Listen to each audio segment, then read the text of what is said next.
This week I'll be talking about memory. It's an amazing process, and you may find yourself surprised by everything that it involves. As you will see, memory processes are essential in many aspects of psychology, including perception, consciousness, learning, and thinking, just to name a few.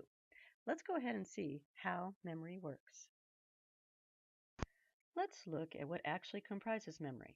We'll start with a general definition: the process by which we encode, store, and retrieve information. We can use a computer as an example to highlight these different stages. As seen in this image, we use the keyboard to input information. It gets saved on the hard drive, and then we recover the information via file or program that is accessed by the monitor. For our memory systems, we first record the information that comes into our system through the stimuli that activates our sense organs. Remember that from a couple of class periods ago? The next stage is storage, and this is where information gets saved so we have it available for future use. The final stage is retrieval, and this is where we access or recover the information that has been stored. This brings us to the three-system memory theory. According to this theory, we have three types of memory processing: sensory memory, where you can lose it in the time it takes to say it, so about a second or two, and this includes sights, sounds, and other senses. Since the brain is designed to only use information that is useful, it allows the rest to filter out. For example, when we hear the sound of an air conditioner or a heater kicking on, we tend not to keep that information.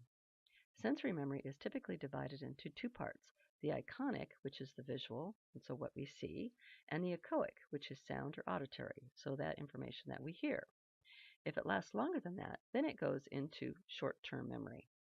With short-term memory, forgetting usually occurs within 25 to 30 seconds, although it can sometimes last a little longer or a bit shorter, and it typically holds about 7 items of information.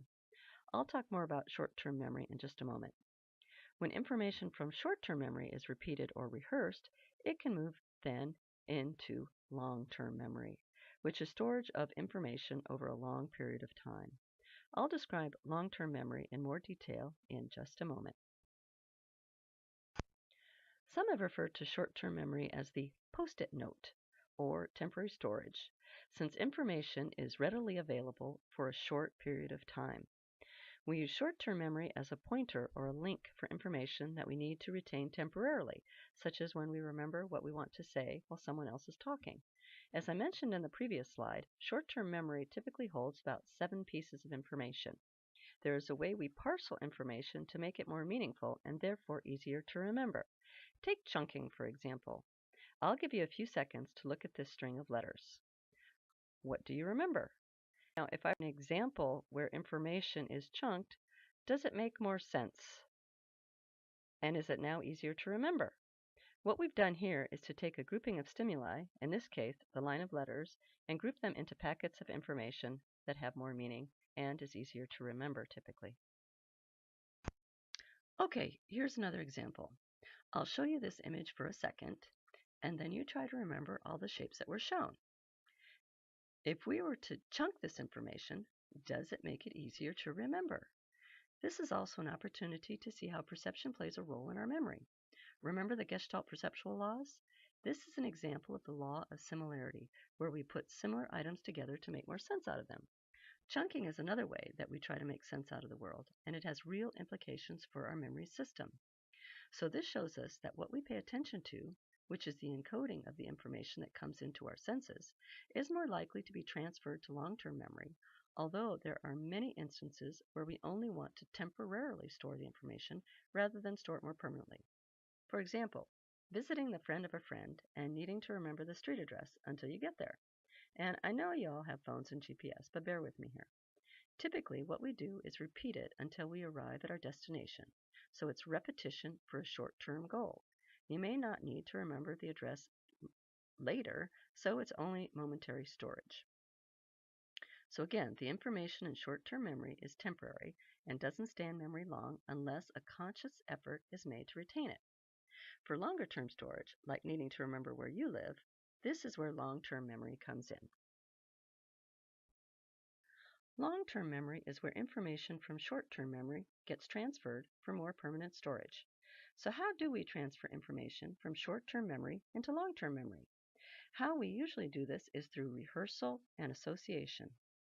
Elaborative rehearsal is taking information and associating it with information already stored in long-term memory, or in other words, relating two concepts to one another in order to give them meaning. For example, when meeting new people, remembering their names by relating them to someone you already know with that name. A type of elaborate rehearsal is called a mnemonic. It is an organizational strategy that uses an image, a rhyme, or a figure of speech to assist memory. Some examples include Roy G. Biv for the colors of the spectrum, and Holmes to remember the names of the Great Lakes, Huron, Ontario, Michigan, Erie, and Superior.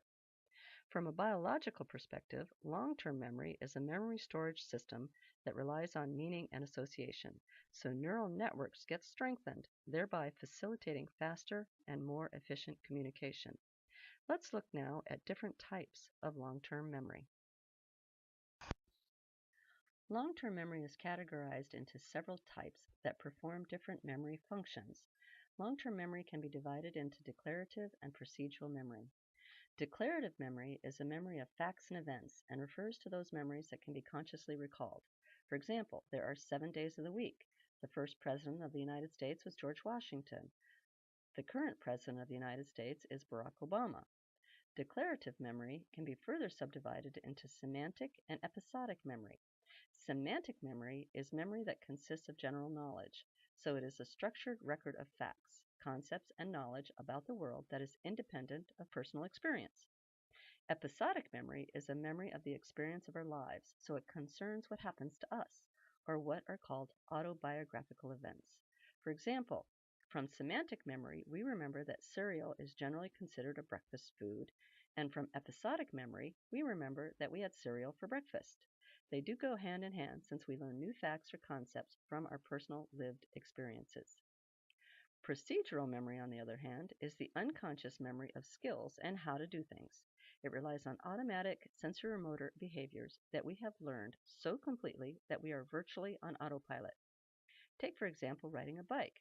You may have learned how to ride a bike as a small child, so you probably don't even think about everything that goes into it. It's so thoroughly learned that it's automatic, so you simply get on and go. Think about driving. Remember when we were talking about this in class, going on autopilot when we're in an altered state of consciousness? Do you ever go on autopilot when you're driving? You arrive home from school without really thinking about driving. Maybe you have been thinking about food or sleep or something else. Your procedural memory takes over, and you remember how to get from one place to another without really thinking about it. A good way to distinguish between the two is declarative memory is knowing what a car is, and procedural memory is knowing how to drive it. Since declarative memory is a conscious process, it is also referred to as explicit memory. So it is in our awareness and we know about it. Procedural memory, on the other hand, is unconscious or implicit because previous experience aid in performing a task or action without our conscious awareness. To sum up, declarative memory is the knowing what, and procedural memory is the knowing how. So how do we recall information from long-term memory? One way we do that is through retrieval cues. Retrieval cues are stimuli, any kind of stimuli, like a sound, a smell, a word, or an emotion that can trigger the recall of a memory stored in long-term memory. A retrieval cue is a handy aid to accessing the stored information.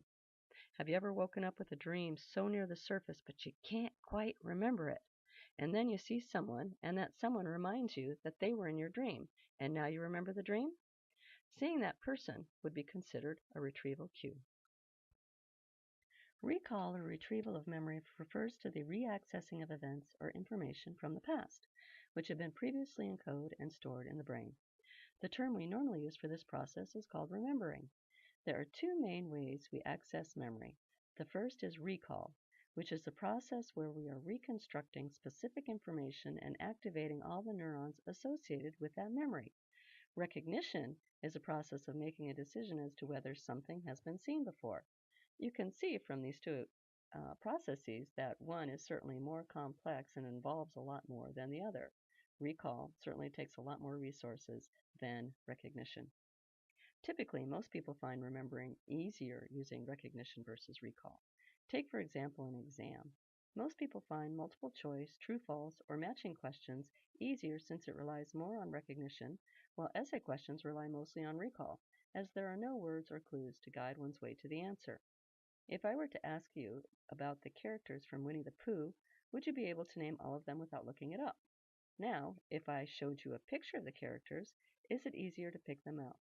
Some people do find recall easier, but the general trend is having the benefit of previous information from recognition to help retrieve the stored information.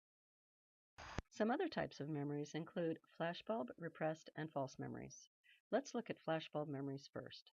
Flashbulb memories are part of episodic memory, which is under the umbrella of declarative memory.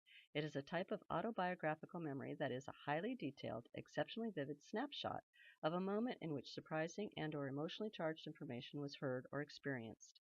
Many people remember where they were when they heard about the terrorist attack on 9/11, Kennedy's assassination, the Challenger explosion, the death of Michael Jackson, or the shooting at Sandy Hook Elementary School. There are many examples that would be meaningful on a personal level and that involve emotional intensity. The memories may or may not be accurate, but people experience them with a sense of certainty that they are true, and a vividness they feel adds credence to the accuracy of the memory. Repressed memories are usually unpleasant, unwanted, or psychologically damaging memories that are suppressed or blocked from consciousness, usually as an act of self-preservation due to the highly charged emotional component of these memories. It is a way we cut out a part of our experience because the memory is too painful. Repressed memories usually involve some kind of abuse or trauma and can be mentally and emotionally damaging. These types of memories may be recovered with the help of a professional or spontaneously years or even decades after the event, and they can be triggered by a particular smell, sound, or other retrieval cue.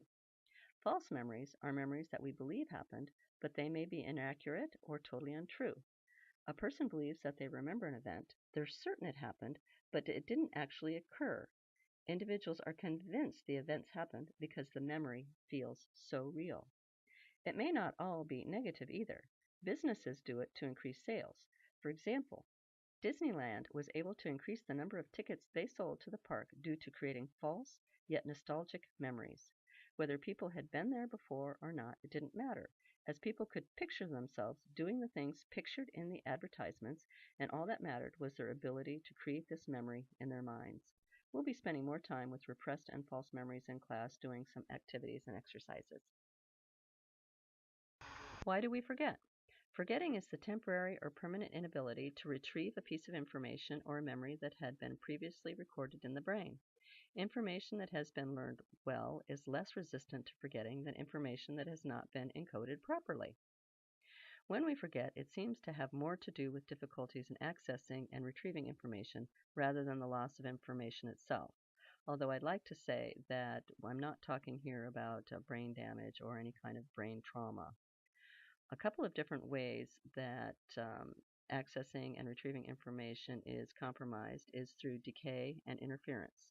Decay is when information is lost due to not being used. For example, when learning a new language. If it's not used, then it tends to disappear, affectionately known as the use it or lose it syndrome. Interference is when information that is already stored in memory disrupts the recall of other information. So it could be old information interfering with new information, or new information getting in the way of old information. Okay, that's it for now.